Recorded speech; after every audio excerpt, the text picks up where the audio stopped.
Hi hello, ഞാനൊക്കെ ഹൈസ്കൂളിൽ പഠിക്കുന്ന സമയത്ത് എങ്ങനെയാണ് കണ്ണെഴുതുന്നതെന്ന് കാണിച്ചു തരാം.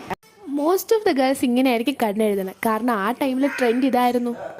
ഞാൻ പഠിച്ച സ്കൂളും എൻ്റെ വീടും തമ്മിൽ എങ്ങനെ ഒരു 13 കിലോമീറ്ററെങ്കിലും കാണും. അതുകൊണ്ട് രാവിലെ 7:30-ക്കാണ് ബസ്. കുളിച്ചില്ലെങ്കിലും ഞാൻ ഒരു അരമണിക്കൂറെങ്കിലും എൻ്റെ കണ്ണിന് വേണ്ടി സ്പെൻഡ് ചെയ്യാറുണ്ട്. 10 വരെ എൻ്റെ ക്ലാസ് ടീച്ചർ ഒരു സിസ്റ്ററായിരുന്നേ. ഇനി പുള്ളിക്കാർക്ക് കണ്ണെഴുതാൻ പറ്റാത്തതിൻ്റെ അസൂയ കൊണ്ടാണോ എന്ന് എനിക്കറിയാൻ വയ്യ. പുള്ളിക്കാർക്ക് എന്നെ കാണുമ്പോൾ ഒരു പ്രത്യേക സ്നേഹമാണ്.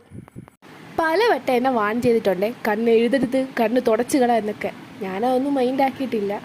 നമ്മളെപ്പോഴും ആഗ്രഹിക്കുന്നത് നമ്മളെ ഏറ്റവും നല്ല ബെറ്റർ വെർഷനിൽ കാണാനായിരിക്കുമല്ലോ. ആ ടൈമിൽ എൻ്റെ മെയിൻ ഹൈലൈറ്റ് എൻ്റെ കണ്ണായിരുന്നു. അപ്പം ഞാൻ അതിലായിട്ട് കൂടുതലായിട്ട് ഫോക്കസ് ചെയ്യാറുണ്ട്. ഇതുപോലെ കണ്ണെഴുതി പൊട്ട് തൊട്ട് കുറച്ച് മുടിയിൽ കളറും കൂടി അടിച്ചാൽ പിന്നെ തീർന്നു. സ്റ്റാഫ് റൂമിൽ പിന്നത്തെ ടോപ്പിക്ക് മൊത്തം നമ്മളായിരിക്കും. മുടിയിൽ കളറടിച്ചതിൻ്റെ പേരിൽ എൻ്റെ ക്ലാസ് ടീച്ചർ ലൈവായിട്ട് എൻ്റെ മുടി വെട്ടിക്കളഞ്ഞിട്ടുള്ള സീൻ വരെ ഉണ്ട്. അപ്പോൾ വീഡിയോ ഇഷ്ടമായെങ്കിൽ സബ്സ്ക്രൈബ് മീ ഫോർ മോർ.